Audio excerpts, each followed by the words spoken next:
شرک کیا ہے اور شرک و کفر میں کیا فرق ہے؟ اگر میں اس بات کو اس طرح لے کر آؤں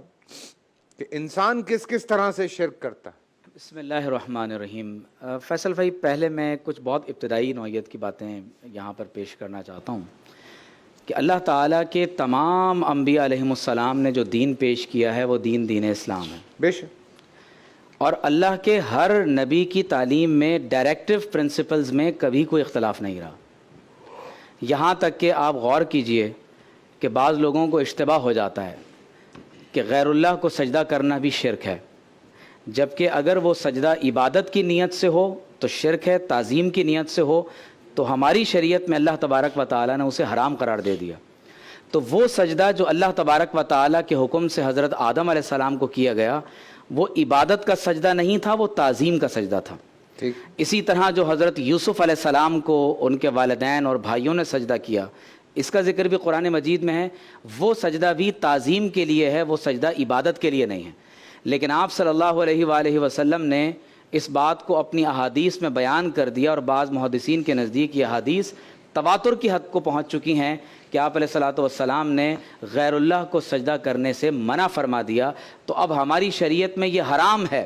کہ کسی مزار کو یا کسی شخصیت کے سامنے نعوذ باللہ سجدہ ریز ہوا جائے۔ لیکن حضرت اس پہ ایک میرا سوال ہے۔ جی،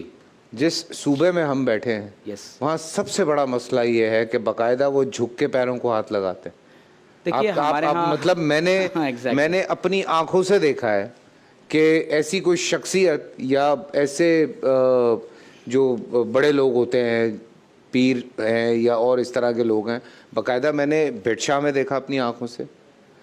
میں نے جہاز میں بھی دیکھا ہے،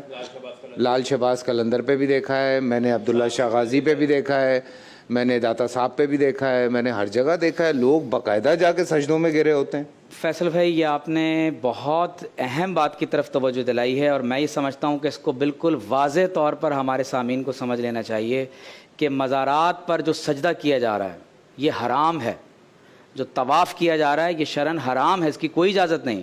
اور خاص طور پر جس قدر شدید ترین مذمت اس کی بیان کی گئی ہے اور اس کے آداب بیان کیے گئے کہ قبر کو جا کر ہاتھ بھی نہ لگایا جائے، بلکہ اس سے کچھ فاصلے پر کھڑے ہو کر جو ان کے لیے ایصال ثواب کرنا ہے، باقاعدہ اس طور پر یعنی اس کے آداب بیان کیے جا رہے ہیں، نہ یہ کہ نعوذ باللہ قبروں پر جا کر جو ہے ان کو وہاں نعوذ باللہ۔ آپ یہ بھی کلیئر کر دیں کہ آپ کس مسلک سے ہیں؟ بھئی میں تو مسلمانوں کی ریپریزنٹیشن کرتا ہوں، نہیں، لیکن میں اہل سنت والجماعت سے تعلق رکھتا ہوں، لیکن میں ہمیشہ اسلام کی ریپریزنٹیشن کرتا ہوں، میں کبھی کسی گروہ اور فرقے کی ریپریزنٹیشن نہیں کرتا۔ لیکن میں یہ جیلانی صاحب، میں آپ کی طرف بھی آؤں گا اس بات